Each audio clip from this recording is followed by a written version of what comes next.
Here at Terra Rouge, we're a farm-to-table focused restaurant. Well, I know most of our suppliers, like by first name. They come in and they bring us local organic product all the time. Farmers work hard and we just finish their product. Like, they put all the work in, months of work, years of planning, harvesting, washing, and then delivering. And then I just get it tied up in a nice little box here at Terra Rouge and get ready to send it out the pass. So it's kind of fun being able to do them justice, just making something beautiful from what they've made with their hands, and then I get to make something new with mine.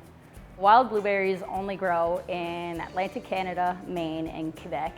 It's kind of special for us to have those. And I like wild blueberries more than high bush cultivated blueberries because they're smaller.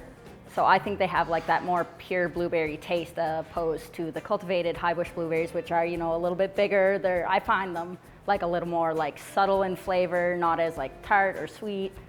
Beautiful color, beautiful texture. And they're also full of antioxidants from growing in such a rigorous climate. Today I'll be making a wild blueberry and Sicilian lemon white balsamic vinaigrette. You only need about 5 or 6 ingredients. I use local garlic, local shallots, oil, a little bit of mustard. We're going to use island honey to sweeten it up a little bit. I think island honey and wild blueberries are just meant to be together, as well as the Sicilian lemon white balsamic gives it just a whole nother depth of flavor. And it's something you can pull off at home and all your guests or family are going to be like, wow, that's incredible.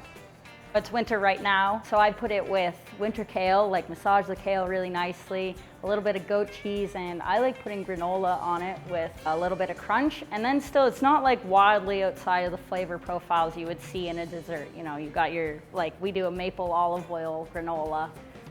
Goat cheese is kind of creamy, and blueberries fit right in there. They all want to be friends together. A lot of people assume once I get blueberries, it's got to be a dessert. It's got to be a pie, it's got to be a crumble, it's got to be this. The savory aspect is a little fun, throw something a little sweet to balance your savory dish, and it's something special.